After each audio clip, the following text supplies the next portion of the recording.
defeat in a big way a Roman army, because that's very important, and it's partly for the reason that people talk an awful lot about it, and when they look at Roman military contact with the Parthians, they nearly always come back to Carrhae, and there is a very simple reason for this, is that it is the only battle fought between the Romans and Parthians that is discussed in any sort of detail in our sources. The next detailed battle account you get of the Romans fighting in the east doesn't come until the 6th century AD, when you've got Procopius talking about Belisarius's battles against the Persians. So you've leapt forward 600 years to a different dynasty and a different empire that you're fighting before you get a second reasonably detailed battle account. So it's one of the staggering things that even though emperors like Trajan go off and lead an army down the Tigris-Euphrates, go and burn the Parthian cities of Ctesiphon, Seleucia on the Tigris, Lucius Verus, the co-ruler with Marcus Aurelius, who's obviously more famous for his meditations and through propping up in for the Roman Empire and Gladiator and all that sort of thing. He presides over another expedition that does the same thing. Septimius Severus, the emperor, will end up dying in York in 211, has 2 Parthian wars. These are major conflicts involving large parts of the Roman army, and the sources for them are just a few lines in each case. They are extraordinarily poor. And it's something that, again, those of you who've had my talks inflicted on you before, something I try to emphasize all the time. We have lost so much of the literature that once existed about the ancient world, that very often when people say, well, what happened on such and such, or how did this happen, we have to admit that we don't know. There is a huge amount that is missing. There were these major conflicts that go on again into the 3rd century, when the sources are pretty poor then as well, and most of them much later, where there is conflict between the Parthians first of all, then the Sasanian Persian dynasty that replaces them. Major battles involving the only Roman emperor ever get captured by a foreign enemy, Valerian, in 260 AD. Virtually nothing's known about it. We're not even sure whether there was a battle. The Persians claim there was. The Romans seem to imply he was captured either scouting or negotiating or something like that. It's not there. You get into the 4th century, you've got Ammianus Marcellinus, who only partly survives, remarkably detailed, very good on the sort of military minutiae, but he doesn't describe a battle. He describes sieges between the Persians and the Roman army. So the Parthians are unusual, as the Persians will be afterwards, in that they are the only big, organized, civilized state that the Romans are in contact with for most of the history of the Roman Empire. Earlier on, under the Republic, you've had the Hellenistic kingdoms. You've had Macedonia, Ptolemaic Egypt, the Seleucids in Syria. You've had Carthage before that. Organized states, sophisticated, bureaucratic, wealthy in each case. Those have all gone. The only state that is vaguely like that, the only thing that is not really an equivalent of the Roman Empire, but something that you have to deal with differently to a tribe in Britain, or beyond the Rhine, or beyond the Danube, or in North Africa, or in other frontier areas of the Roman Empire, where political and social organization is at a much lower level. There aren't these big states. Parthia is something different. It's big, it's organized, it's rich. It's significantly smaller than the Roman Empire, both in terms geographically, but far more in terms of population. Basically speaking, the Romans have got an empire where it rains more, and that can support far more people. Although the Parthian Empire is pretty big, I mean, it stretches from Tigris-Euphrates to Western Afghanistan, up to the Caspian Sea. It's very large, but there are substantial areas of that that cannot support that big a population. So it doesn't have the population of the Roman Empire, it doesn't have quite the wealth of the Roman Empire. But you could say, well, the Romans are never concentrating all their resources on conflict, on rivalry with the Parthians. And that's true, because they've got lots of other problems to deal with, but smaller scale local problems. To some extent, that's also true of the Parthians. They have problems of their own. They have a northeastern frontier that's open to the steppes, and successive groups of nomadic warriors will turn up under various warlords that emerge and raid into your territory. You have problems elsewhere. You have the fact that parts of your empire will rebel. The Parthian king's title is the King of Kings. You can look at it, it's difficult to use the word feudal because the medievalists tend to get upset about feudalism now and think about things differently and argue about that and get pedantic about it. But essentially the Parthian monarch rules over an empire where you have kingdoms that are quite large. Some of them, like Armenia, are in between the two empires. They tend to be particularly problematic, but others, Medea and these others, where these are big entities and they are ruled by a king who might be your relative. It's a good way of keeping your half-brothers occupied, basically. It's giving them these other kingdoms. Below them, in many of the regions, you have sub-kings as well. So you have local monarchs below that, several levels. And then you have communities like Seleucia on the Tigris, with Antioch and Alexandria in Egypt. These are the three biggest Greek cities in the world. And one of them is not within the Roman Empire and is never within the Roman Empire. They take it as things, but it is always. And it is one of those peculiarities that the border that emerges between the Roman Empire and the Parthians cuts right down the middle, the old Seleucid Empire, which was one of the big three to emerge after the collapse of Alexander the Great's empire following his death and the funeral games. Within the Parthian Empire, you have lots of other communities that are semi-autonomous. You have Greek cities like that. You have other areas further to the east where there are very few cities. You have powerful noble clans in some areas. We'll come across the leader of one of them, the Surena or Surenas, depending on how you put it, when we talk about Carrhae. And the head of this clan has the right to command the royal army, as this fellow does. These groups are Parthian speakers, and they support the King of Kings, or they choose not to, in which case you have a civil war and they might find another relative. There's nearly always lots of potential kings of kings around, because when you have polygamy in the first place, you tend to take lots of wives because you marry the women folk of various aristocrats, sub-kings, this sort of thing. You produce lots of children, you don't decide which one you're going to favour until the last minute, and then there's quite possibly a purge of other people who have competing claims. And of course you have the concubines as well, and these children of those can be recognized and can be elevated. So you have lots of potential rulers and lots of powerful noblemen who have their own retinues, their own troops. The Surena who commands at Carrhae, according to the Greek historian and biographer Plutarch, has in his personal sort of entourage, his retinue, 10,000 troops. 9,000 of them horse archers and 1,000 of them the heavily armoured cataphracts. And that's probably the top end of your sort of personal retinue. But nevertheless, it gives an indication of how important these people are. One striking thing, a bit of an aside to what we're talking about, but these groups like the Suren, the Miran, people like that, when the Sasanian dynasty takes over in the 3rd century, these people switch sides, or at least somebody who is called the Suren, or the leader of the clan. And it's almost like the Scottish situation where we don't know the personal name of the commander at Carrhae, we only know his title. But these families make the change to the Sasanian dynasty, and they still go on, they still have the right to command the royal armies. Another man has the right of crowning the King of Kings at Ctesiphon. That continues through. And in fact, for at least a century after the Sasanians have fallen to the Arab armies and the Caliphate has been established, these noble families are still there, still controlling these regions, and they've basically just made the switch.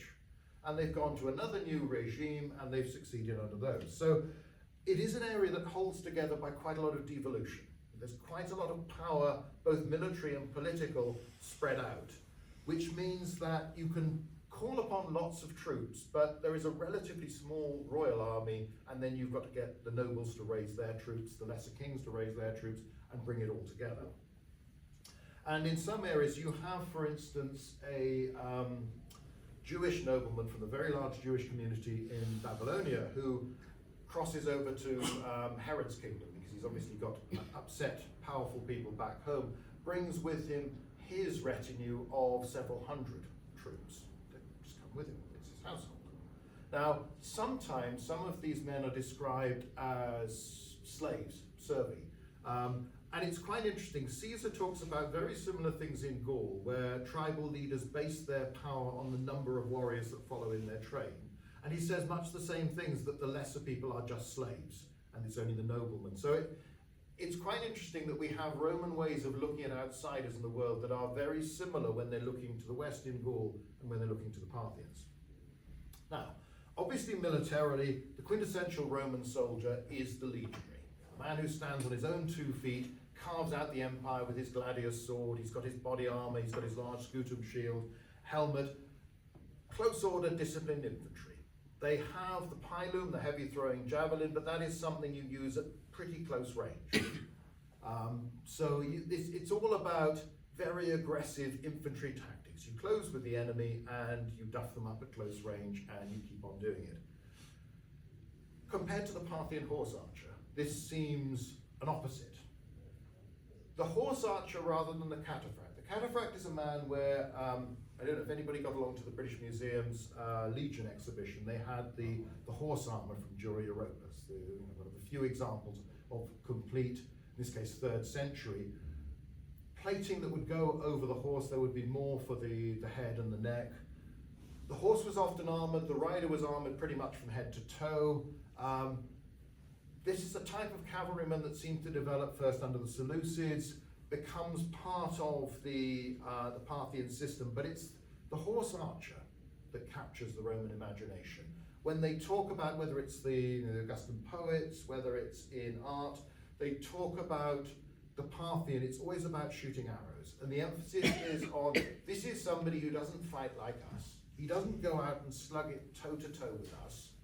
Instead, he shoots from a distance, and when we get close to them, he rides away, and of course, famously, does the Parthian shot behind him. He shoots at you even while he's running away, which confuses your whole sort of thinking about warfare. Someone who's fighting while they're fleeing is not, it doesn't seem heroic to you. Now, obviously, there was a lot of real difference in the way they work, the way their tactics function, the emphasis on speed, evasion, missiles, and there is a view that you'll get, I think it's less common now, but it's been there, particularly in the older things, that this is something where this is how the Roman legionary meets his match. Because the Romans simply can't catch this bloke who's galloping away all the time and keeps shooting him. And you can capture a bit of land, but he doesn't care about that. This is someone whose ideology in military terms was born on the steppes, where there's always more space. It's like fighting in the desert. You're not fighting for the value of the land itself. It's about defeating the enemy. If you abandon this bit, there's a lot more of it out there that you can retreat to and fight over that's worth no more, no less. Whereas the Roman idea has been much more about seizing territory. And you'd even get, the Luttwak's grand strategy of the Roman Empire that came out in the 70s has caused all sorts of controversy and ongoing debate. He argued that the Romans couldn't expand into Parthia because they were unable to find the Parthians. Their tactical and strategic systems simply didn't function in this area where there was lots of space, rather less food, rather fewer settled communities. Come back to that at the end because it doesn't entirely work out that way. But there's this idea, you have a legionary who fights on foot, he is the heart of the Roman army, the Parthians are a cavalry army, Parthian infantry are dismissed as useless by the few Roman sources that bother to mention them at all. They are presumably there, and the fact that the Parthians do capture and storm quite a few cities at various times, even though, again, Roman sources will say they're not very good at siege warfare, they still manage to capture quite a few places, and obviously you're not doing that on horseback. So either you've got your cavalry dismounting, as we know happens later with the Sasanians, sometimes at sieges, but probably as well. There are infantry there are garrison troops, there are others. It's just they're not different, and they're not a challenge in the Roman view. But the idea that the Romans are dealing with a problem that is beyond them, something that their system cannot address, can't deal with, does very much come back to how we think about Carrhae. And how we think about Carrhae has become rather circular. There's this sense, well, the Parthians win because they shoot the Romans up from a distance, the Romans can't catch them, eventually the Romans are weak and the cataphracts, the heavy cavalry, can ride them down. And there's a bit of that in Carrhae, but it's far from all the story. So I want to look at this battle, this campaign in some detail, because it sets the tone of the modern debate, and many of the assumptions that people come along with aren't actually backed up by the sources or by any logic when you think about it.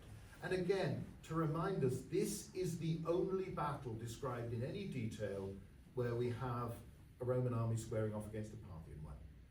The best you get elsewhere is a few lines and a few descriptions. Or you have, Tacitus talks a lot about the fighting in Armenia in the around about the late 50s, 60s AD. There aren't really big battles in this. So although we know there are lots of battlefield encounters between Parthian and Roman armies, and each side suffers serious victories, serious defeats, and apparent stalemates, we don't know how and why. We've got to deduce that. So anyway, let's come back to Crassus. He's proconsul of Syria from 54 BC. Obviously, he's an ally of Pompey and Julius Caesar. Again, the modern term is the first triumvirate, this political alliance that's got Caesar elected consul to get things done for Pompey and Crassus, who've been marginalized by opponents within the Senate. He's a man who's in his early 60s by this time, which is old by the standards of Roman military commanders. Think about it this way. Normally you could stand for the consulship at about 42, and you're likely to get a major command following on from that. So your typical Roman general is probably a man in his early to mid 40s, and later on under the imperial system, smaller provinces with one legion will get with one legion garrison will get a commander, a legatus, who is probably in his 30s. He's a legion commander. So they associate command with somebody a little bit younger than his 60s. He'd fought in the civil war that brought Sulla to power, led to Sulla's dictatorship, so that's back in the 80s BC. And he's done rather well at that, and that's the basis of his fortune. I mean, his father and brother had been killed earlier on in the civil war, but this is what makes him the financier, investor that he became, is being granted a lot of property confiscated from the losers. He's also, more famously, and disguised as Laurence Olivier, defeated Spartacus, and rather gruesomely crucified all these 5,000 or so captured slaves along the Appian Way from Rome to Capua. But that's the last time he's seen any active service, and that's 17 years ago. So he has quite a good military record, but obviously, perhaps the most difficult thing he had to do was defeat the slave army that had destroyed a succession of Roman armies, humiliated them, and had scared the living daylights out of Rome's elite, in particular Roman society generally. But once you've defeated slaves, then you want to pretend that this was nothing serious in the first place. So for instance, he doesn't get voted a triumph for this victory, he gets voted an ovation, which is a sort of lesser honor. Because you don't want to say, you don't want to admit to yourself that a slave army can be dangerous, and that these people that you take for granted and you order around could be a very difficult enemy. So there is an element probably within this where he wants the sort of clean glory that Pompey has already got repeatedly, and that Julius Caesar is, I was going to say as we speak, but that doesn't make sense, but at the time is winning for himself in Gaul in a big way. So there is an element where this is someone who has been very, very successful politically, is noted as an advocate in the courts, and has built up his fortune by very shrewd investments. There's the story Plutarch tells that he forms a group of slaves into a fire brigade and buys up property that's in the path of a fire, then sends in his slaves to create a fire break by knocking down buildings, and then has other slaves to rebuild them, so he then has lots of rental property. So he owns a large chunk of Rome, where people are paying him rent, and he trades in favors. He's not a man who uses wealth just for the sake of luxury. He's actually considered to be quite thrifty in his lifestyle, compared to people like Lucullus and others who build their big villas and all the stuff Cicero goes on about the fish fanciers and people who like their exotic fish and their pools and all this sort of thing. On the other hand, he seems to want glory and profit in this war. It's not, however, the start of talk of Roman intervention in Parthia. There's a lot of details about a tribune condemning him and this sort of thing. We haven't really got There are two brothers, Mithridates III and Oroges II, have joined together to kill their father, who was king of kings, and then disagree over who the successor should be. They then fight a civil war. Now, the previous governor of Syria, a chap called Gabinius, has been approached by Mithridates asking for Roman support, back him in the civil war, and we'll make a friendly treaty with you. Gabinius instead gets a better offer from Ptolemy Auletes, the father of Cleopatra, and instead of, when he's on the verge supposedly of leading an expedition into Parthia, goes off to Egypt instead and restores him to power. So Crassus' campaign, the idea for this war, begins at a time when there is a civil war in the Parthian Empire, which is significant. And it is quite common. If you look at Caesar's commentaries, he is very often going into areas where there are disputes. So amongst the Aedui, for instance, the tribe, and then from them, as he expands, there are disputes within the tribe. He backs the leader he considers to be, or presents as being favourable to the Romans, the right sort of ally. It's a very similar thing. A lot of Roman interventions happen in this context. They also don't happen. There are plenty of civil wars and disputes in neighbouring communities that you don't go off and send an army and poke your nose into. But Parthia is very weak and vulnerable at this time. Now, as it happens, Mithridates gets himself besieged in Seleucia on the Tigris by the Serenus, the army commander. He's captured, subsequently executed. Crassus probably doesn't know this. Certainly whilst he's in Rome, he may not even know this when he gets to Syria. And one of the problems is we don't really know the chronology. So we don't know when this happens.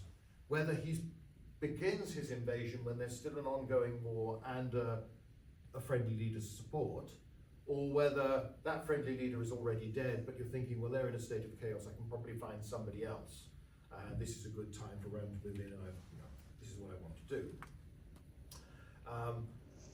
But it's like Caesar in Gaul. There's a lot of similarity in the way he intervenes in an internal dispute. Before he leaves Rome, which he does in November 55, Cicero comments that Crassus has made a less dignified start to his military cloak than Lucius Paulus. That's the fellow who won the Third Macedonian War. Cicero describes him. He's equal in age and a second consulship. Again, Crassus is consul for the second time. Crassus, Cicero says, is a hominem nequam, a worthless man. Seems to be a judgment more on his character rather than necessarily his ambition.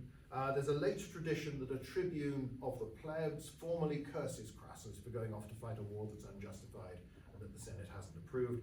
Probably later invention, but you never quite know. Now, the Roman army he takes to do this is pretty large, but not huge. We've also got to remember it's probably not the pick of the bunch. Pompey is raising an army for his Spanish provinces. He's got eventually 7 legions there. Pompey has lots of connections with the tribunes, the centurions, the officers you need to put in place to help you organize the formations you've recruited. And also he's the famous name. And you've got Julius Caesar in Gaul, where there's active campaigning, there's a chance for glory, for loot, for promotion. All of these things, and that's been going on for quite a few years. So Crassus raises 7 legions, but it's pointed out in the sources they're not at full strength, and then there are storms when they're traveling by sea out east, and some are lost to that.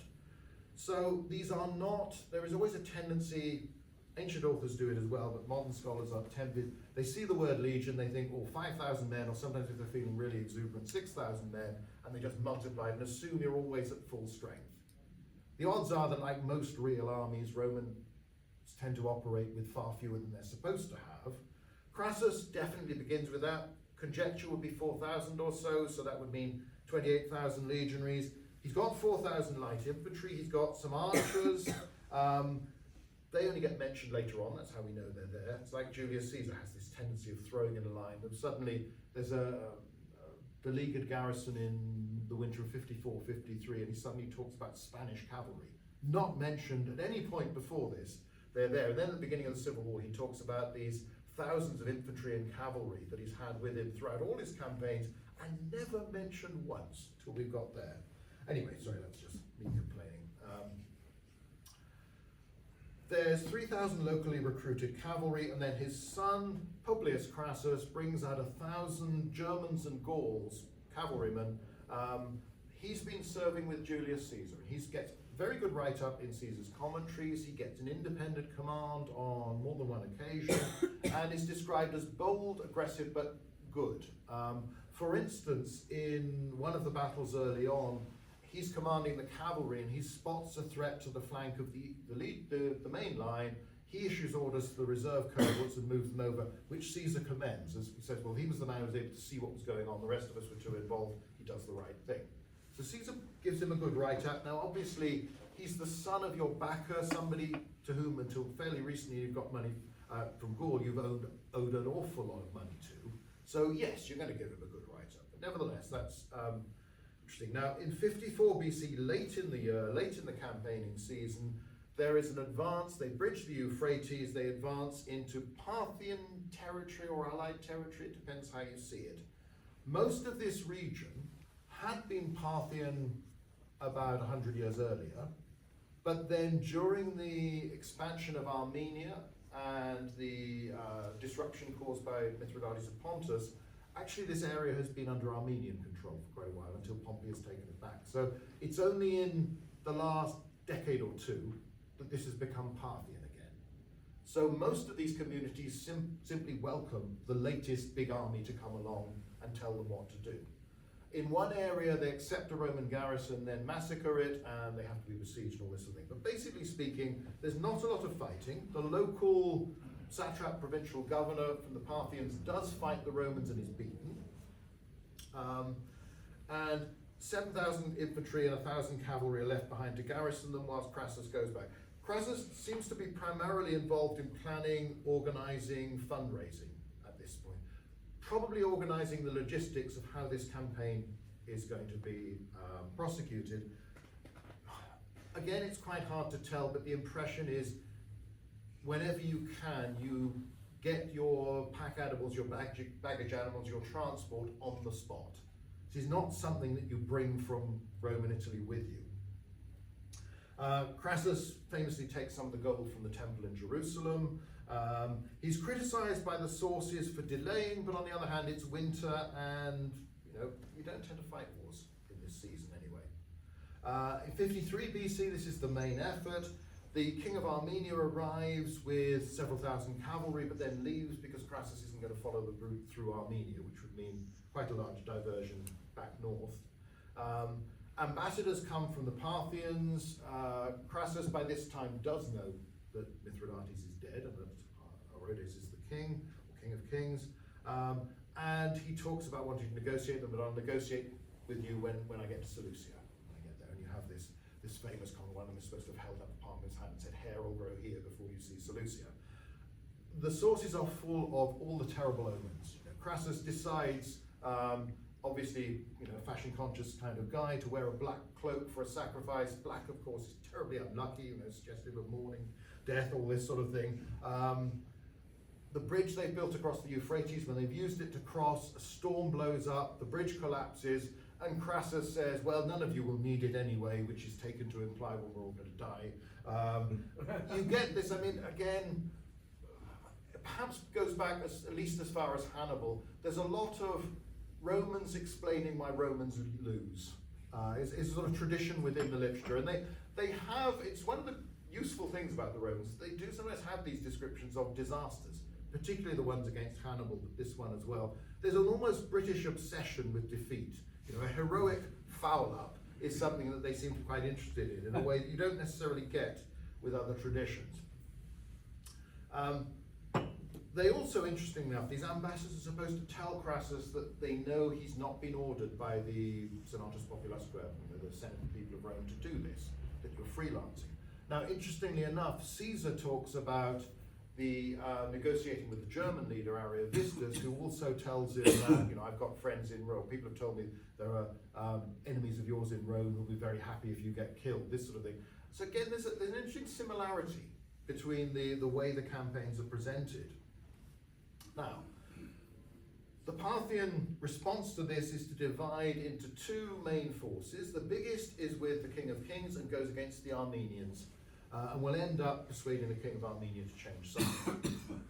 And Soranus is sent to meet Crassus. Now, because of this line in Plutarch that says he has these 10,000 men in his retinue, 9,000 of the horse archers, 1,000 cataphracts.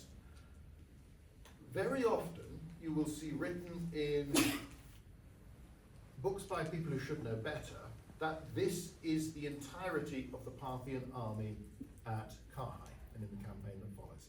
10,000 Parthians will therefore defeat 7,000 Roman legions, and 7,000 Roman legions, that would be a bit of a shock. 7 Roman legions, consisting of several thousand each, that again, people tend to bump up to, oh, there's 5,000 men in each one. So the Roman army shoots up to 40,000 plus in these estimates, and the Parthian army is just 10,000 men. But Plutarch doesn't say that. All he says is that this is the personal entourage of the Serenas.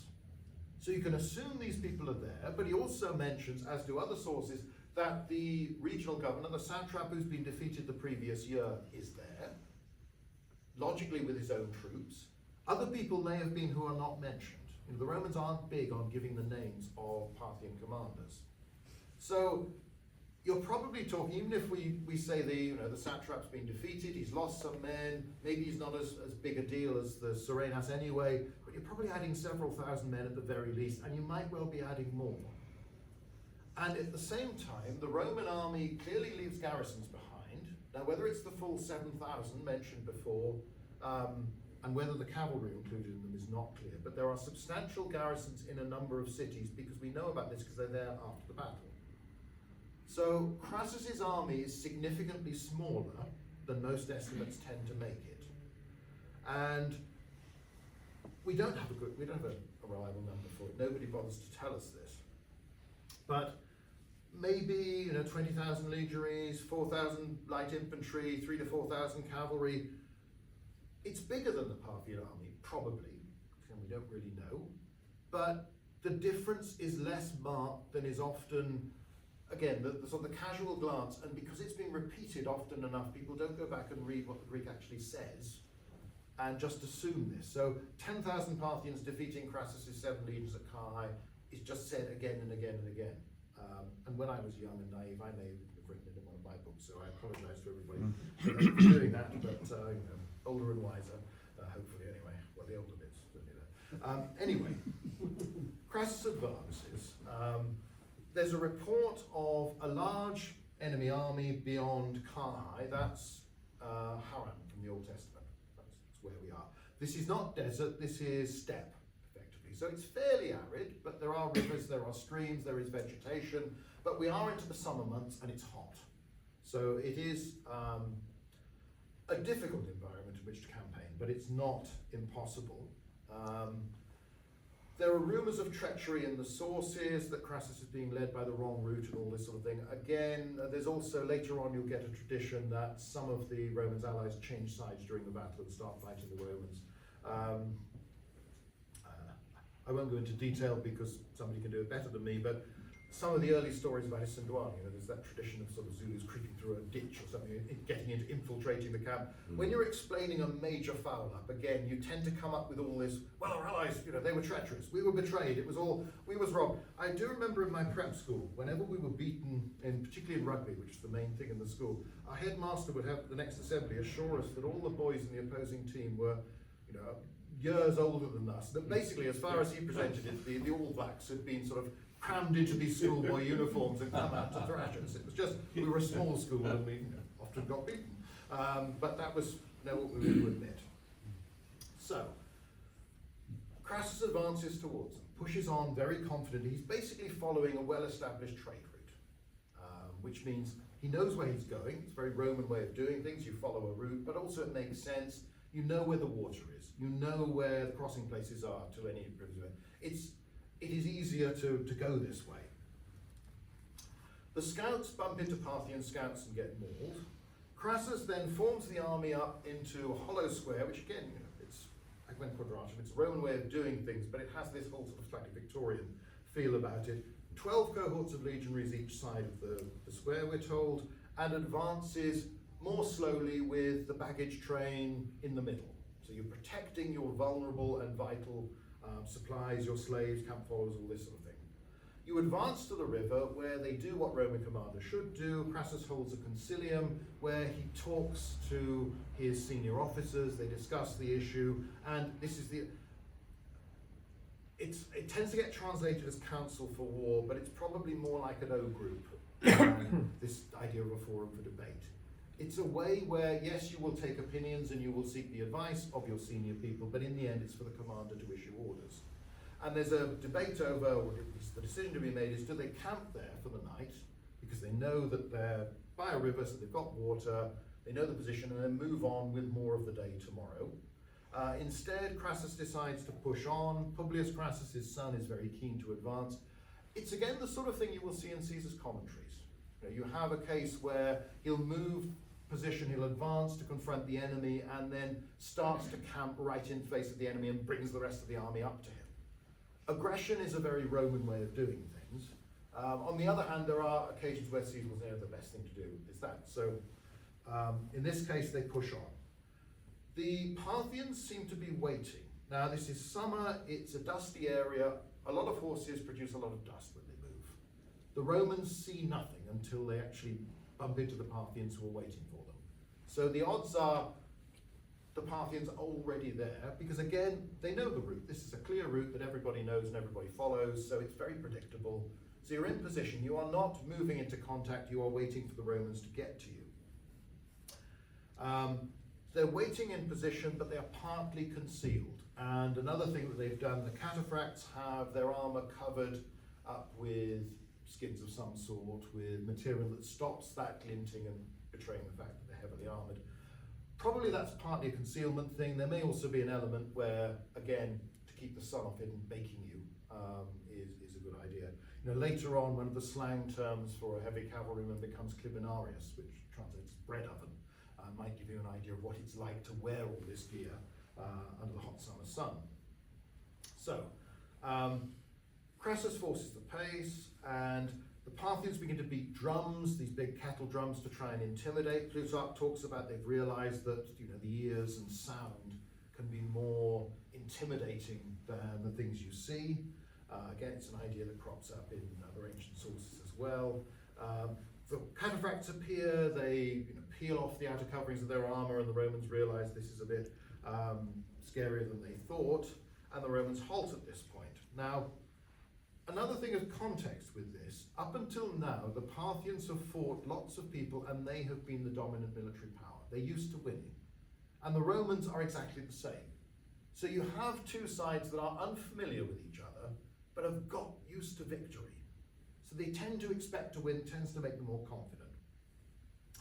The Parthians advance, the horse archers start to harass them, and again they are, Plutarch's the main description, Dios is a lot more fanciful and significantly later. They're not really interested in aiming, they are deluging the Roman formation with arrows. Basically you're bound to hit something.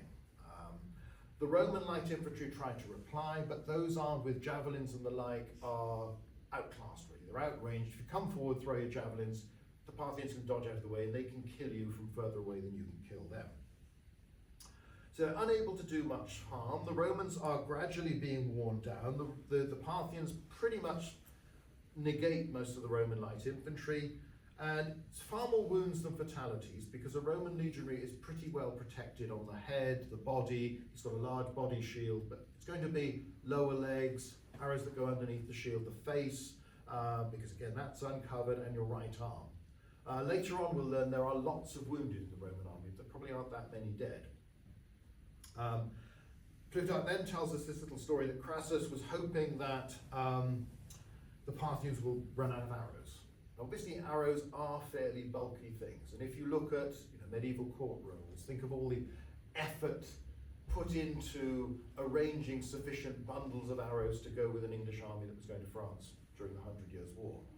And compared to a box of ammunition, it's a big thing for an individual to carry, but also for your pack animals to carry. And they're just thinking, well, it won't take long, and then they'll have to come to close quarters, and we'll be better than them then. Plutarch then tells us that the Serenus has arranged to have 1,000 camels that are stocked up with bundles of arrows. Basically, so the Parthian horse archers can go back, replenish their ammunition, and come forward again.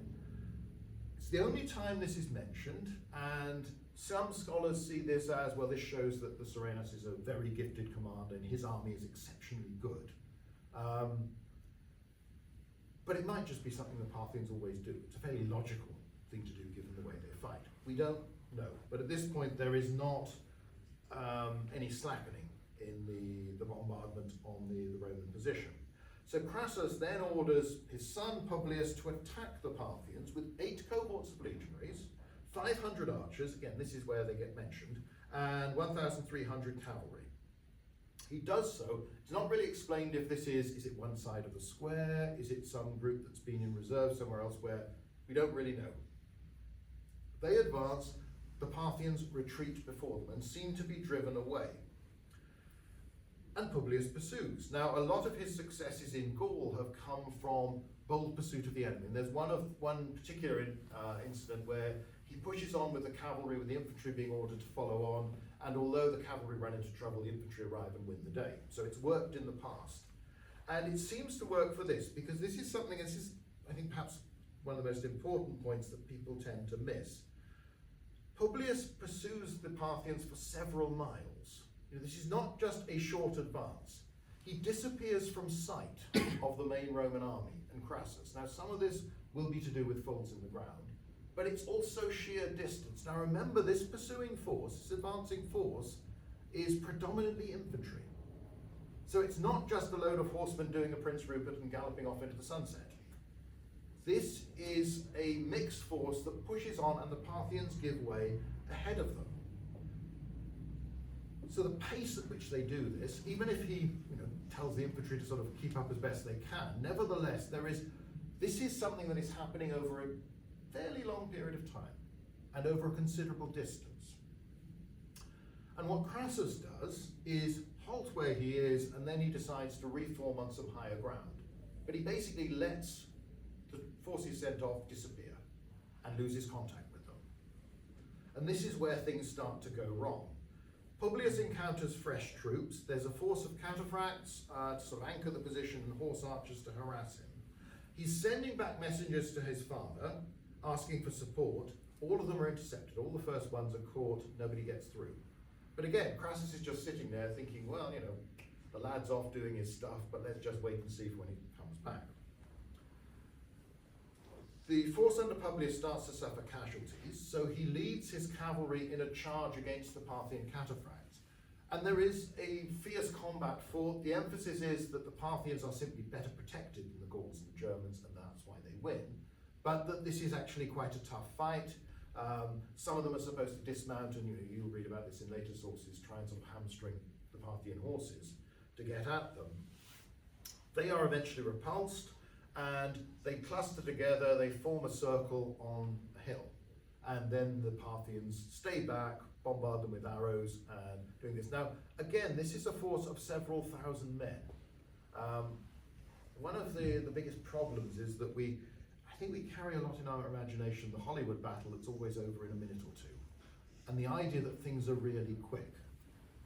That's not the way it works. Even when you've got horse archers who are shooting large quantities of arrows, and some of the arrow manuals talk about firing of course being the wrong verb, shooting 3 arrows in 1.5 seconds for a really good horse archer. Now, obviously, if you're doing that, you certainly aren't aiming very precisely, but it's all about quantity. That may be extreme, but nevertheless, it's lots of things. And again, each individual is not carrying that many arrows. They're going to run out quite quickly. There are opportunities to resupply, but that all takes time. This Roman force is not wiped out in a few minutes or all that quickly, because the Parthians wear them down gradually, and they do have shields, they do have protection. Publius Crassus gets wounded, shot through the hand, and his men start to get whittled down, but all of this is taking time. So the initial advance has taken time, then meeting this blocking force, and then being surrounded by it, and then being worn down by it. All of this is taking a lot of time. And during all of this, Crassus and the main army are doing nothing at all. A message finally gets through to Crassus, and he can't make up his mind what to do. Now, again, a lost source, but one on which, one used by Plutarch, for instance, in main account, is by Crassus's quaestor, who is the Cassius, the man who's going to be with Brutus stab Julius Caesar all these years later. And Cassius will gallop off back to Antioch, leaving Crassus to his fate a little bit later. So he presents his version of the campaign was one of those, it's a bit like there's a Goon Show episode about the Second World War where wherever you go to the high command, all the generals are writing their memoirs. It's very much a sense, and it was, this line like, I said to Alan Brooke, you fool you, and all this sort of thing. In Cassius' account, clearly he was the hero who always knew what to do, and Crassus ignores him, ignores his advice, and therefore everything goes horribly wrong.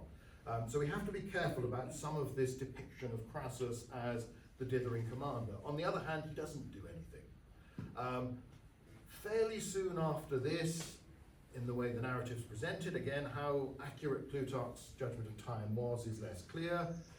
Publius commits suicide or gets an attendant to run him through because he can't use his hand, and his force is destroyed. There are just 500 prisoners out of a force that's numbered 3,000 to 4,000, maybe something like that.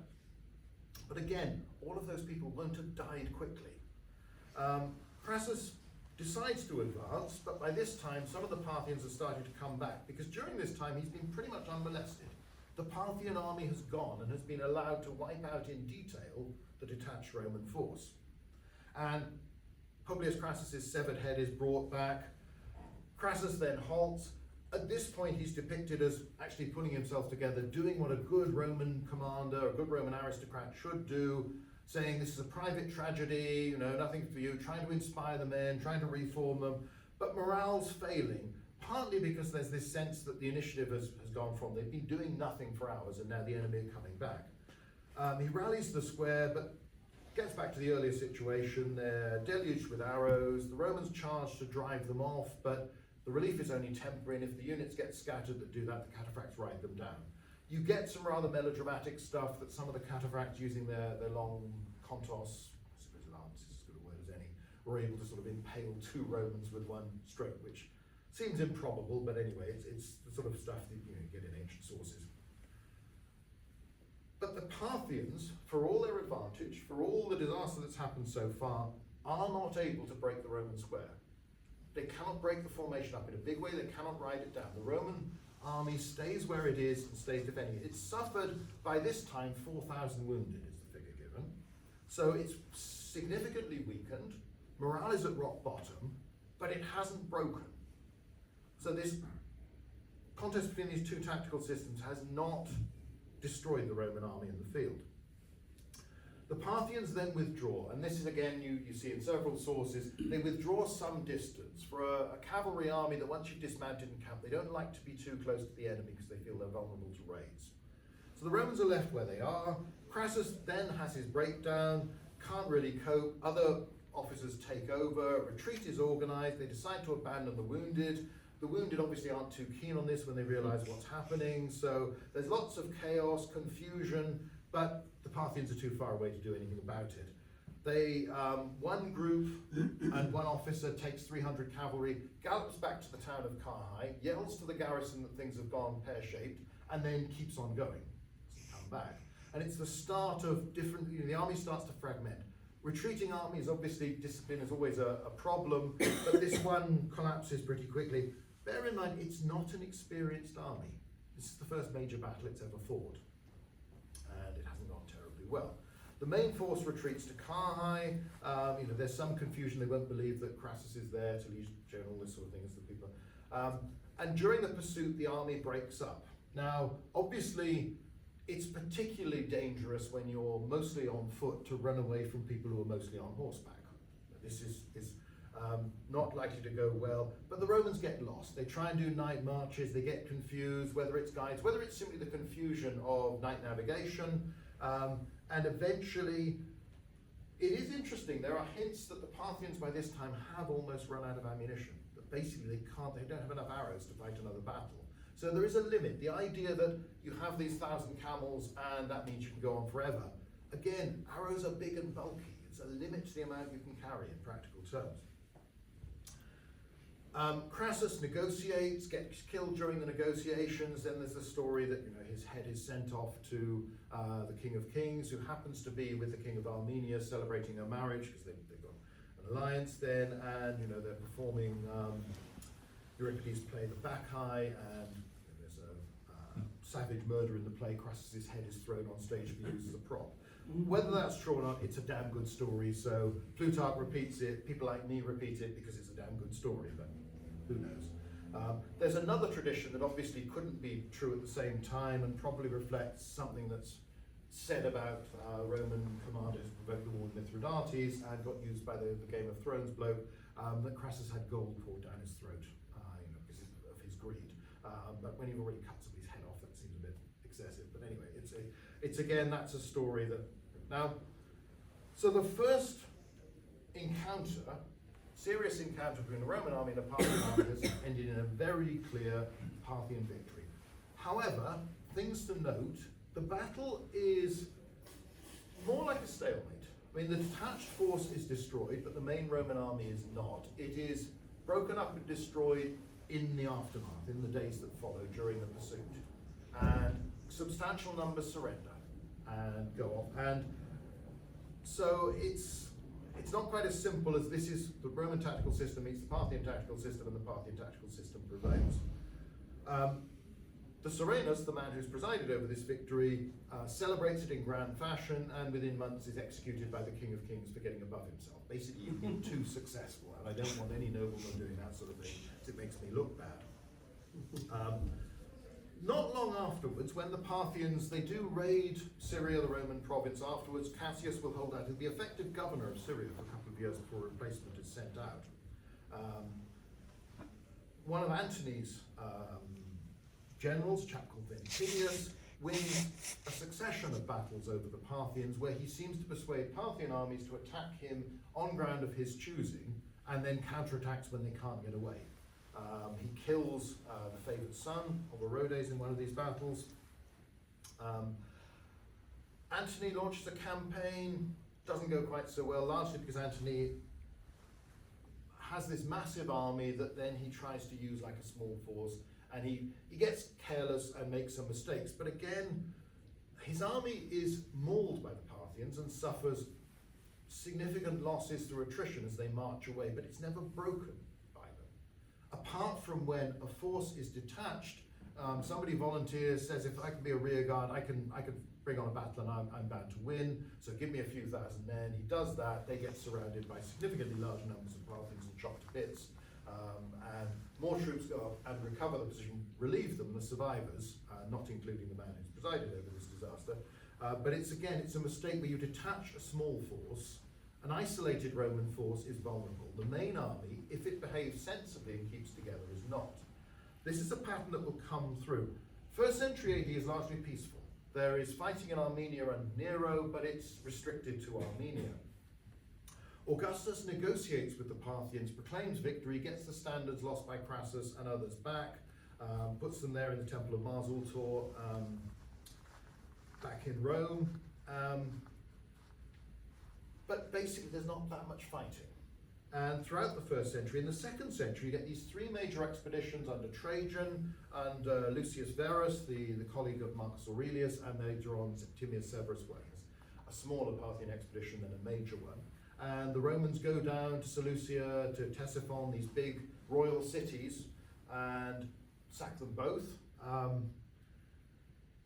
But there's no description in any sort of detail of any of these Roman victories that clearly happened this time. So there's a few points to go from this, and I will just steal a few minutes of discussion time just because it gives us something to talk about. It's very clear that combined arms from the Roman point of view works. The army that emerges under the Principate in the first place is rather more balanced than the army of Caesar's day, in that the professionalization of the non-citizen troops, the auxilia, means you've got lots more disciplined cavalry, disciplined archers than you've had before. And it's all about a balance of troops and then working together as a team. If the Romans stick together and stay in formation, the Parthians can harass them, but they can't break them and they can't stop them advancing wherever they want to go. The horse arch becomes a nuisance rather than a serious threat. If you make a mistake on either side, it can go badly. So these campaigns are difficult, but the balance moves ever more towards the Romans. If the Romans don't make a mistake, then the Parthians can't really do much about them. If the Parthians make a bad mistake, they suffer a serious defeat. If they play it cannily, then they don't suffer heavy losses, but they can't stop the Romans going where they want to. It then becomes a war of sieges, and the conflict under Nero is primarily a war of sieges. The Romans can take cities, and they're very good at it. Roman siegecraft is sophisticated, and they combine it with aggression. They are willing to throw men at walls if necessary. If there's a breach in the wall, or put them up ladders and escalade, and take the losses to storm the place rather than simply blockade and starve the enemy into opposition. The Parthians are not very good at this, and they can't stop them. Hence the vulnerability of Ctesiphon Seleucia.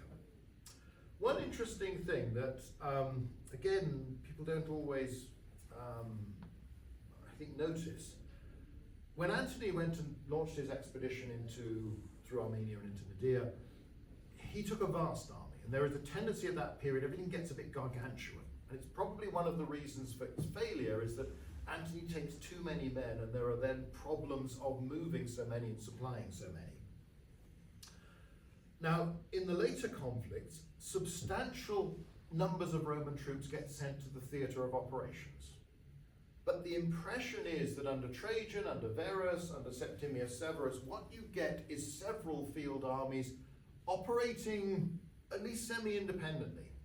You know, it's probably even looser than, you know, corps d'armée with Napoleon, where occasionally you will concentrate, but you very rarely need to.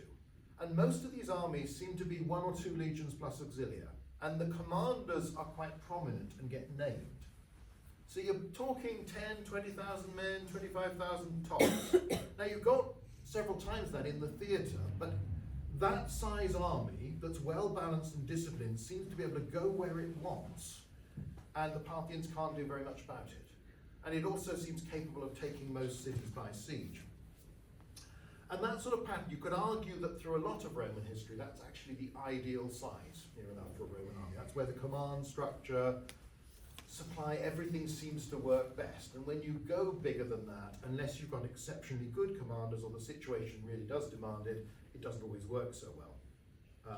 However, the key thing is not warfare between the two powers, it's peace.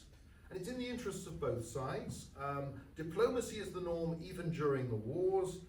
When you get civil wars on either side, weakness, then there's a tendency to think, oh, well, this is a good opportunity to go and exploit this. But it's quite interesting, they're talking to each other all the time, and that's very clear in Tacitus' account of the war under Nero in Armenia. Another interesting thing, and this is just an aside because it's a pet subject of mine, quite often the Roman ambassadors are centurions. So an officer at that level is considered sufficiently well educated and competent, and also respected enough by the other side to be used in that role. Again, it's just my old thing about centurions are not sergeant majors, they are officers, and some of them very senior ones. But we do have big problems with the sources. Now, there are a few things that lead on from this that we can see with the changes that occur with the Sasanian Persians in their way of fighting. One, they get very good at sieges. And you can see this from Jura Europus and elsewhere. It's very clear in Ammianus' account. They have horse archers, but by the time you've got to those sorts of detailed accounts with Ammianus or Procopius, they seem more like Cossacks in the 19th century. They are patrolling, they're raiding, they're preceding your army. They don't have much of a battlefield role. So your lightly armored, fast-moving archer is no longer the quintessential enemy soldier, as far as the Romans are concerned. They have infantry, they're not very good, but they are a bit more prominent. They start using war elephants. It's very hard to trace when. In the conflict with under Nero, the King of Kings does ride on an elephant over a bridge built by Roman prisoners. That's the only mention of elephants. We don't have an elephant coming as a war elephant in battle, but they are there, very prominent. Now obviously, compared to a horse archer, an elephant isn't mobile. It's all about head-to-head confrontation. It's not subtle, it's go and smash the enemy, tread on them, the people shooting things from the top. So it's a very different philosophy to the horse archer thing. which is reinforced because the quintessential Persian cavalryman is the cataphract, the clibinarius, the heavily armoured mounted archers. They're still archers. They shoot you to bits before they charge in, but they do charge in, and their horse and man is heavily armoured. They don't evade. They don't gallop away when you charge them. They just shoot at you some more, and if necessary, fight. So the Sasanian way of war has become in many ways much more Roman. It's much more about confrontation on the battlefield. It's not about harassing, wearing down. It's about hitting the enemy hard. It's also, you will see, increasingly about highly disciplined armies. So it's a very different thing. So it's almost as if the two sides have become more and more alike. And that'll be even more true by late antiquity when the Romans are, under people like Belisarius, predominantly cavalry, or at least the cavalry that do the main part of the fighting in your army, and many of those cavalry have become armoured horse archers. So there's almost this sense that the experience is the two sides getting more and more similar, and the Parthian experience leading to a Persian idea that, well, we've got to fight decisive battles, we've got to confront them because otherwise we can't stop them. But anyway, that's a big leap. I have gone several minutes over my time, but that's an introduction with even more Carrhae than I thought we were going to get, but nevertheless, hopefully of interest. So, anybody got any questions? And we can.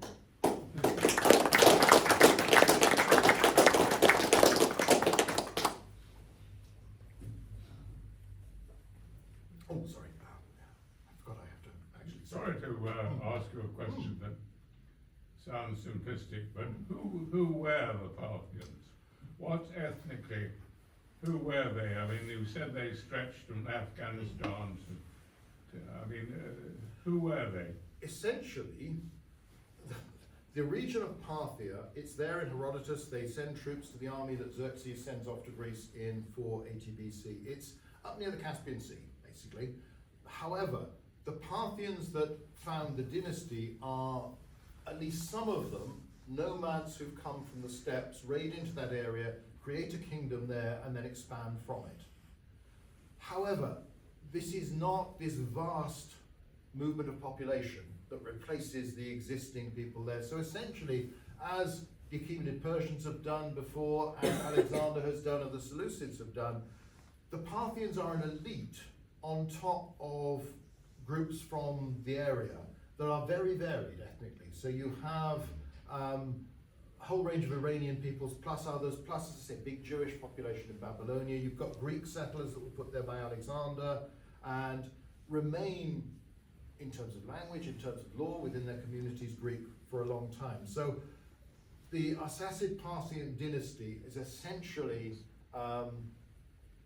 an elite that has some origins with outsiders, but largely, very quickly, they marry into the existing aristocracy. The probability is that these same Parthian-speaking families that, like the Suren, like the Karen, like the Miran, who go all the way through and afterwards, were probably already there and have probably done their deals with the Seleucids and with Alexander and with the Achaemenid Persians before.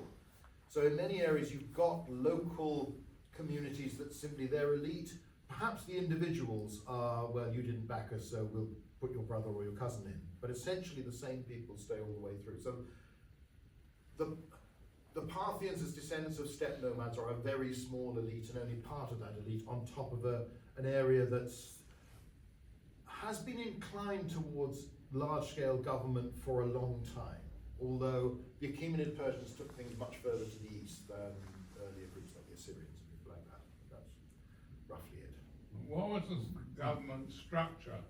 I mean, how could they regard themselves as a state? Well, it's again this concept, I am king of kings. So you have lots of communities who owe fealty to you effectively, and you protect them. That's the idea. There's an interesting case. Josephus tells us this story about these two Jewish lads who run away. They're apprentices, and they don't like their master. They run away, become bandits, and become so successful that not only they defeat a local nobleman, but the King of Kings actually says, I will appoint you. One of them's buttoned off the other by this time, as the regional governor. So they get taken into the system. So there's this, again, it has that slightly medieval feel, that if a baron gets successful enough, it's worth doing a deal with him. The central Parthian government doesn't do a lot. It basically allows, which you could say about the Romans to some degree as well. You allow people to run their own affairs, and you're more concerned that they pay taxes, they send troops when you want them. We glimpse more of it than we can understand. You know, we see, for instance, there's an inscription from a Greek city where the King of Kings talks about it. It's a ruling on local magistrates who should be allowed to hold office, how long a period you need to between this sort of thing. All the sort of stuff we've seen in Greek cities for centuries, and that we've seen Alexander or successor kings doing. The Parthian king now fulfills that role for that community. And then one of the more tribal groups he'll deal with in a different way. But it's very much this sort of feudal, there are tiers of people with authority, with power, with the troops to back it up, at going down at every stage. And you're sort of presiding over the top and giving some coherence to it. But you don't, the Sasanians can be seen as pushing more centralization, more bureaucracy, more state religion, though that's probably exaggerated. But it's more marked. The Parthians, it's one of the problems is that the Sasanian dynasty overthrows them in the early 3rd century, and they set up the tradition. So there's a medieval Arabic tradition which reduces the existence of the Arsacid dynasty to about 200 years instead of the 450 odd that it actually lasted, because they've basically been rubbished by the Sasanians for so long and depicted as not very successful, always getting beaten by the Romans, all this sort of thing. But it's a very mixed, it's a patchwork of lots of states with a top tier of government that doesn't do a lot, but holds it together, and the idea is you can arbitrate disputes between them as well, and in the end, more people, as long as enough people support you, you can send an army to control. But there are repeated rebellions. One Parthian king gets chased away and ends up becoming a hunter on the steppes for a while before he comes back to power. It's odd, but the sources for it are very, very poor compared to the Greco-Romans. Yep. Well, this goes on for a couple hundred years, and I see that, I remember you said that Augustus didn't bother, he engaged in diplomacy with these guys. What's the driver for mounting all these expeditions for such a long time? Are they trying to protect Syria and Egypt? And again, the typical relationship is one of peace. You don't fight them. However, Trajan goes into Armenia. Armenia is often a flashpoint because it's an area that both sides want. It's on the border. It's the biggest kingdom on your borders. There are lots of other kingdoms that sort of flick. Sometimes they're more Roman, sometimes they're more Parthian. Armenia, the King of Kings usually tries to get a relative or a brother as king there. And that's what the whole dispute, the war under Nero, begins because of this, and the Romans don't want to recognize it. And eventually the man goes to Rome. The treaty is that he has to go to Rome to be declared king by Nero in person. And he kneels before Nero, and because you're not supposed to go before the emperor armed, he nails his sword into his scabbard, symbolically saying, I'm still, I can fight if I want to, but this is not what I'm doing today. Now, a lot of people see this as Nero being weak and stupid and spending loads of money, because there are sources talking about just how much it cost to bring these thousands of Parthians, particularly as he claimed to be, this chap, one of the magi who wasn't supposed to travel over water, at least over seawater, so it was as far as possible taking it by land. To Rome, they say, well, this is Roman weakness because effectively they're just, they're accepting the Parthian king's brother as king of Armenia. On the other hand, for the king of Armenia to travel all this way and do this, these symbols do matter. This is actually, it's something that works both ways for both home audiences. But there is, one of the problems with Armenia is that even genuine indigenous Armenian kings in the past can't rule Armenia. It's very mountainous, the nobility goes its own way, it's got its own strongholds in the hills, they're very hard to control. So there's nearly always somebody rebelling against you, and again, this pattern, because you have such big families amongst the royal line, there's always an alternative for someone to go and say, well, I'll back you to be king and overthrow this. Again, one of the bizarre things that happens during the struggle under Nero is that when the Romans feel they've won a balanced power, they've got their man on the Armenian throne, this fella decides, everything's peaceful, he's going to invade one of the neighboring kingdoms that's part of the Parthian Empire ruled by a brother of the King of Kings. And obviously the King of Kings can't afford to. He gets criticism because he's not protecting his vassals, effectively. So there are flashpoints like that. The big wars that happen in the 2nd century, the one under Lucius Verus is the only one we know is definitely a response to a Parthian invasion of Roman territory, and a Roman defeat, possibly of a legion, but again, the Greek's pretty ambiguous. It could mean lots of things, and we don't know the circumstances, of course, that's come through Armenia into Cappadocia. Otherwise, the Romans initiate it, but the sources are so poor that we don't know the context. So Trajan goes to, masses a big army, marches into Armenia. The Armenian king comes into his presence, grovels before him, and is clearly expecting, there's been a tradition, Pompey and people like this have done this, of being sort of lifted up, and yes, you're king again because you've shown suitable respect. Instead, Trajan deposes him, and he dies in mysterious circumstances while trying to escape afterwards. We don't know why. Is this Trajan going a bit loopy? Is this Trajan just had enough with someone who's been causing lots of problems? The big problem is we simply don't have the information to understand the diplomatic context of all of this. So these major wars occur, but again, even in the 2nd century, there are 4 major campaigns in 100 years, none of which might last more than a few years. Trajan gets to the Gulf and is supposed to see a ship setting out from one of the ports heading towards India or Sri Lanka, and supposedly weeps because he's too old to follow Alexander the Great. You come back to all this Alexander propaganda. Anybody looks in that direction, everybody starts talking about Alexander, and oh yeah, we can do this, we're off to India. But given the size and strength of the Roman Empire, they could have made a more concerted effort to fight the Parthians, to conquer Parthian territory if they wanted to, but they don't. Now, generally speaking, from Augustus onwards, after the conquests under him, expansion pretty much stops. Britain is a rare addition later on. Dacia would be under Trajan. But on the whole, they've got what they want. They've decided to settle with this. It's partly because most emperors don't want to spend years off on campaign away from Italy, but also they don't want to trust anybody else to take an army off and do that, because the Republic's been torn apart by Caesar, by Pompey, by these successful commanders. So it's the context is difficult. In the same way, all the things I've talked about that the Sasanians do later may have been developing already under the Parthians, but we know nothing about these wars to know what they're doing. So this siegecraft that the Persians are capable of by the 230s, 240s AD, undermining the walls at Dura Europos, this sort of thing. When do they learn that? It could be earlier. It's the simple thing is to say, oh, this new dynasty comes in and suddenly they've got great ideas to do all this stuff. But we don't know. So, big problem. Yep.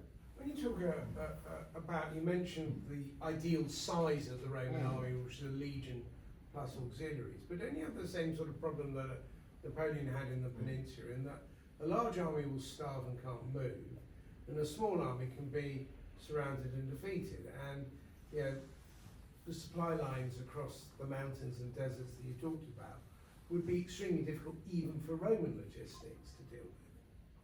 They're difficult but not impossible. The Romans have got a system in that they can, and they demonstrate this on several occasions, they can fight in the off-season. They still prefer to fight in spring, summer, early autumn, but they can fight in winter if they have to. And there's a case, again, it's one of those tantalizing fragments of one of the campaigns in the 2nd century in Armenia where troops are issued with snowshoes to go through the mountains in winter.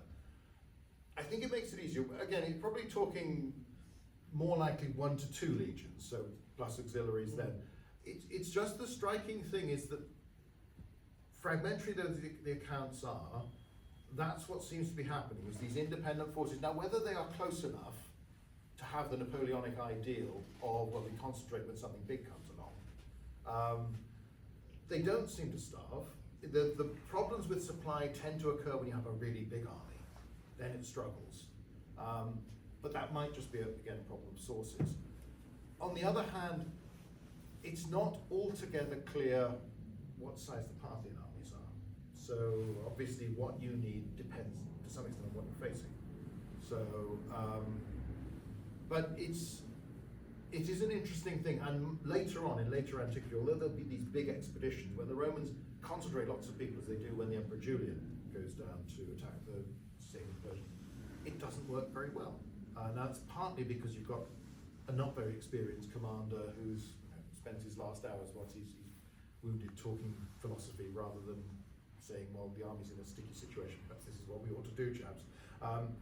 So there are failures in leadership, and he's certainly never done anything on that scale before. But it does rather suggest that an army of that size could cope independently against anything the Parthians could throw at it. Because there is an element where, when you're relying so heavily on your cavalry, and all the evidence does suggest, even when the Parthians have infantry, that in the open field they are not very good, then having more cavalry doesn't necessarily make your army more threatening, and of course causes all sorts of problems for you. You can't stay in the same place for too long, that's the reason given for the Parthian problem with sieges, is that they can't settle down and stay anywhere for too long.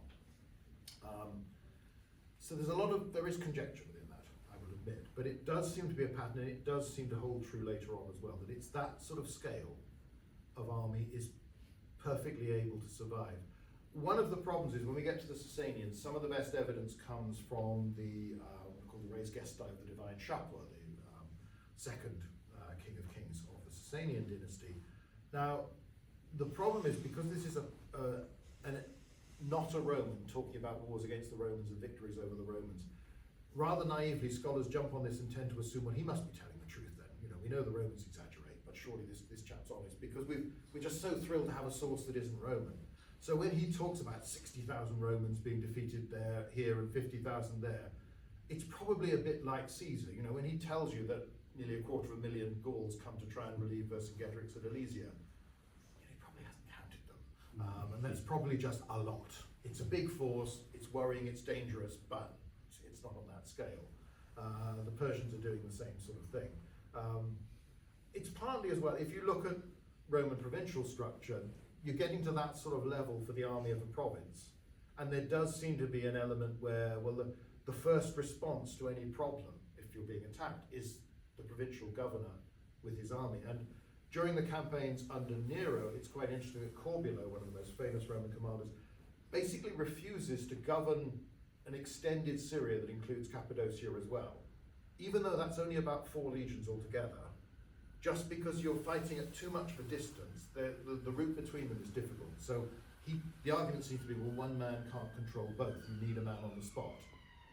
So again, you're coming back to this same sort of 2, in this case sometimes 2 to 3 legion armies, but they're not massive. They're the same sort of size as a provincial army. Coming to Britain, it's 4 legions plus auxiliaries in the early months, and then they fragmented to essentially independent columns of a legion plus auxilia that go different ways. Thank you. Yep. I mean, more of a comment than a question. It seems to me that actually, certainly prior to early modern times, 10 to 20,000 is actually the typical army, fairly big army size, particularly when you consider you have to add in the camp followers and servants on top of that, who actually fulfill absolutely essential functions on behalf of the army, like modern support soldiers. And when you're getting above that, supply in any particular area is going to become almost impossible if you've got 40 or 50,000 soldiers plus an equivalent number of camp followers. Unless they're there for a very short period of time, they're likely just to starve to death and exhaust the resources, or at any rate, exhaust the resources locally and have to break up.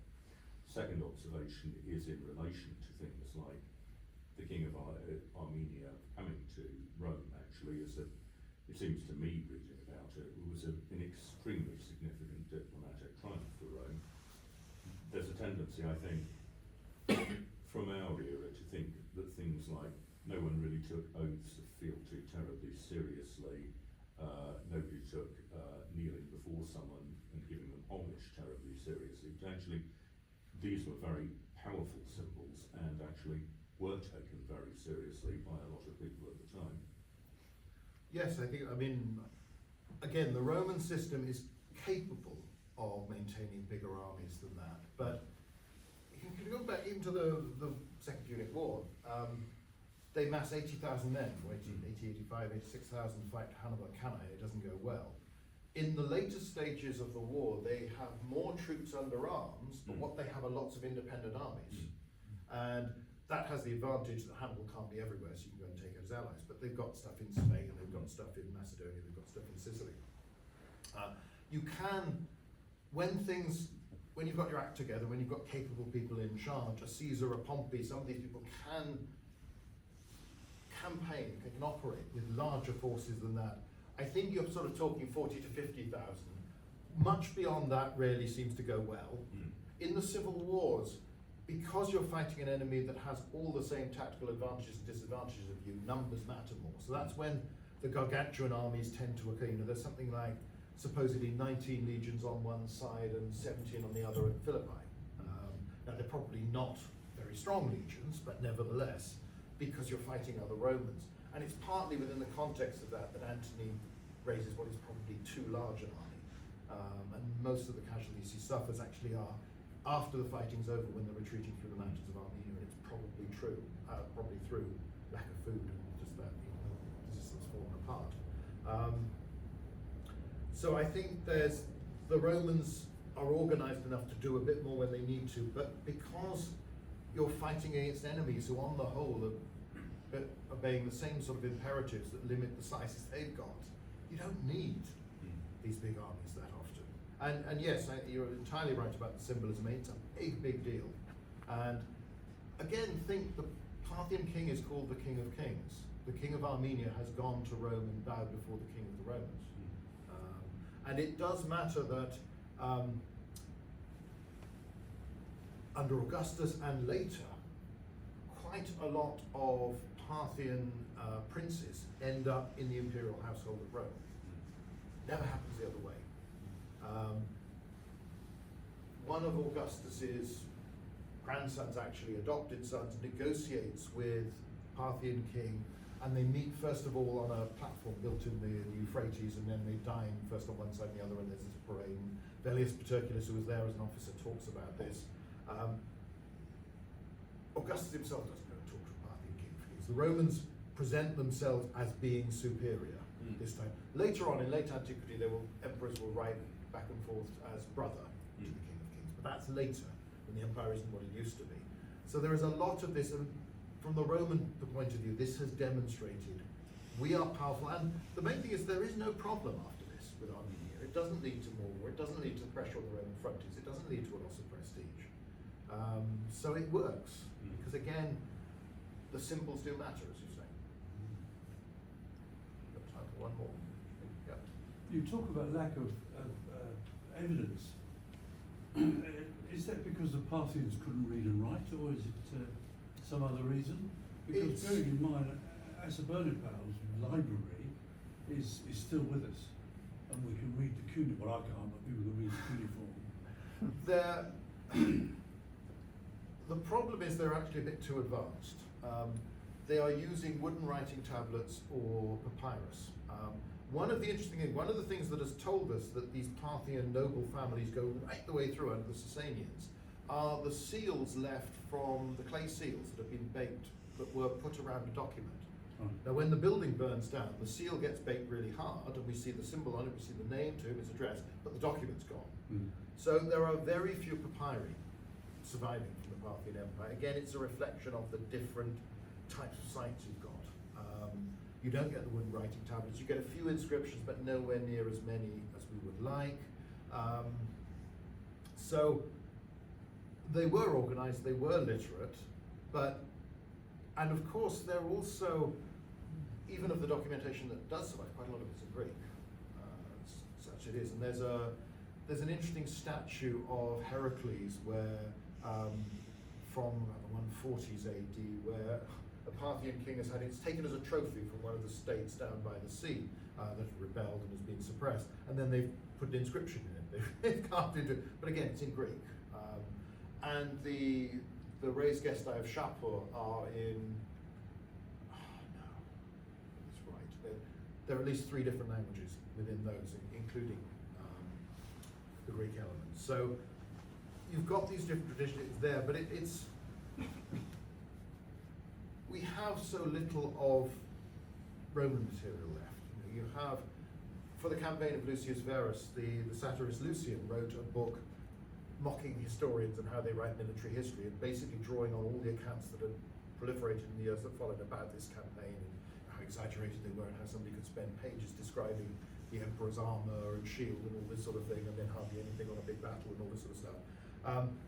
And it shows how desperate we are, that we sometimes use bits of that to try and work out the routes the Roman army advanced by. When he mentions place names, but basically I think this is not going to be terribly helpful, but we're just desperate. So, and even more of the sort of bureaucracy behind the Roman army. We get glimpses of it from writing tablets of Vinland, and we get glimpses of it from papyri, but it's such a tiny, tiny proportion of what once existed. And there is clear evidence, there's the shadow of far more information around, that, you know, most of these ambassadors are bearing letters. It's not just verbal instructions. And you get later on, there's, you can see how developed it becomes by the 6th century, 6th into the beyond. One document talks about the reception of Persian ambassadors in the Roman Empire, how they should be treated, how they should be entertained, even to the extent of the first meeting with the emperor, to remind the emperor to ask about the health of not just the Persian royal family, but also anybody he knows, or, you know, basically other ambassadors, other leaders you've met before. And it's done in this very formal way, but it's fluke that survives.